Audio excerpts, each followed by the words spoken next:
Hello అండి. నమస్తే. నేను మీ జోష్న. నేను ఈరోజు మీకు చూపించబోయే రెసిపీ కద్దు కి ఖీర్ ఎలా చేసుకోవాలో చేసి చూపిస్తాను. చాలా సింపుల్‌గా, చాలా టేస్టీగా చేసుకోవచ్చు. మనం ఫంక్షన్‌లో తింటే ఏ విధంగా టేస్ట్ వస్తుందో సేమ్ అదే విధంగా చేసి చూపిస్తాను. చాలా ఫాస్ట్‌గా చేసేసుకోవచ్చు.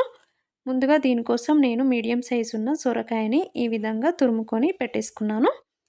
ఈ విధంగా కొద్దిగా పొడవుగా ఉండేలాగా చేసుకొని పెట్టేసుకోండి. అప్పుడు మనకు స్వీట్ తింటూ ఉంటే తగులుతుంటే చాలా బావుంటుంది. ఇంకా ఒక 2, 3 టీ స్పూన్స్ వరకు బాస్మతి రైస్‌ని నానబెట్టేసుకోండి. ఇవి ఒక హాఫ్ ఎన్ అవర్ నానితే సరిపోతుంది. ఇంకా ఒక 2, 3 టీ స్పూన్స్ వరకు సగ్గుబియ్యాన్ని కూడా నానబెట్టేసుకొని పక్కన పెట్టేసుకోండి.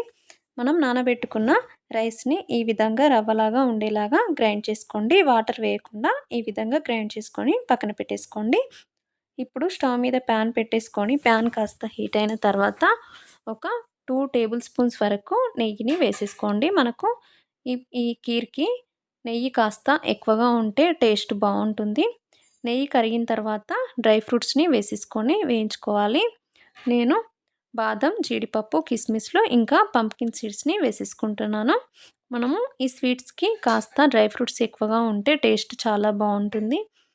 ఇవి వేయించుకునేటప్పుడు మనకు మంటని స్లో ఫ్లేమ్‌లో పెట్టేసుకొని ఫ్రై చేసేసుకోండి. అప్పుడే మనకు ఇవి మాడిపోకుండా మంచిగా ఫ్రై అయిపోతాయి. చూడండి ఈ విధంగా ఒకసారి కలిపేసుకోండి. లాస్ట్‌లో కిస్మిస్‌లు వేసేసుకొని ఫ్రై చేసేసుకోండి. చూడండి ఈ విధంగా ఫ్రై అయితే సరిపోతుంది. ఇప్పుడు వీటిని ఒక బౌల్‌లోకి వేసేసుకొని ఇదే నెయ్యిలో ముందుగా తురిమి పెట్టుకున్న సొరకాయని వేసేసుకుందాము. ఈ సొరకాయని స్లో ఫ్లేమ్‌లో పెట్టేసుకొని పచ్చివాసన పోయేంత వరకు స్లోగా ఫ్రై చేసేసుకోవాలి. అప్పుడే ఇది మనకు పచ్చివాసన రాకుండా స్వీట్ టేస్టీగా ఉంటుంది. చూడండి ఈ విధంగా ఒకసారి కలిపేసుకున్న తర్వాత మూత పెట్టేసుకొని ఒక 5 మినిట్స్ పాటు స్లో ఫ్లేమ్‌లో కుక్ చేసేసుకుందాము. 5 మినిట్స్ తర్వాత మూత తీసేసుకొని ఒకసారి కలిపేసుకోవాలి. ఇప్పుడు మూత తీసేసుకొని ఈ విధంగా కలుపుతూ ఉండండి. ఇందులో ఏమైనా వాటర్ ఉంటే ఇంకిపోతాయి. చూడండి వాటర్ వచ్చేసినాయి. ఈ విధంగా డ్రైగా అయ్యేలాగా దీనిని ఫ్రై చేసేసుకోండి. ఇప్పుడు మనం ఇందులో ముందుగా నానబెట్టుకున్న సగ్గుబియ్యాన్ని ఇందులో వేసేసుకుందాము. ఇవి వేసుకున్న తర్వాత ఒకసారి కలిపేసుకొని ఇప్పుడు మనం ఇందులో మిల్క్‌ని యాడ్ చేసేసుకోవాలి. నేను మీడియం సైజు సొరకాయ తీసుకున్నాను. దీనికి ఒక 1 లీటర్ వరకు మిల్క్ వేసుకుంటే సరిపోతుంది. కరెక్ట్‌గా సరిపోతాయి. మనము మిల్క్‌ని ఫుల్ క్రీమ్ ఉన్న మిల్క్ వేసేసుకుంటే టేస్ట్ చాలా బావుంటుంది. మిల్క్ వేసుకున్న తర్వాత ఒకసారి బాగా కలిపేసుకోండి. లేకపోతే మనకు ఉండల్లాగా అయితుంది. ఇలా కలుపుకున్న తర్వాత మిగతా పాలను కూడా వేసేసుకోవాలి.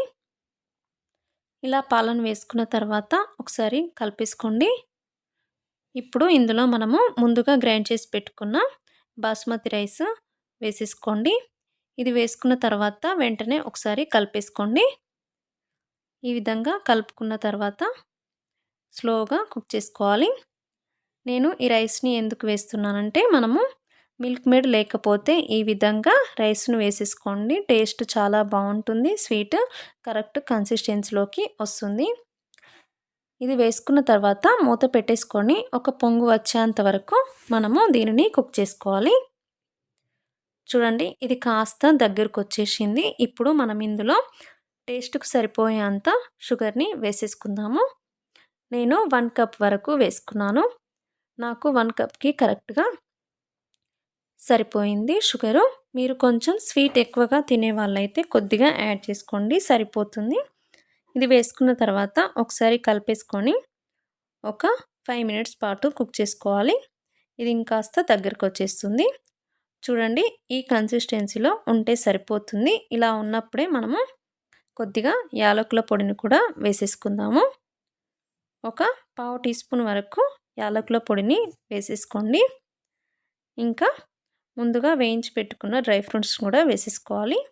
ఇందులో నేను కొద్దిగా ఫుడ్ కలర్‌ని వేసుకుంటున్నాను. ఇది కంప్లీట్‌గా ఆప్షనల్. మీకు నచ్చకపోతే స్కిప్ చేసుకోండి.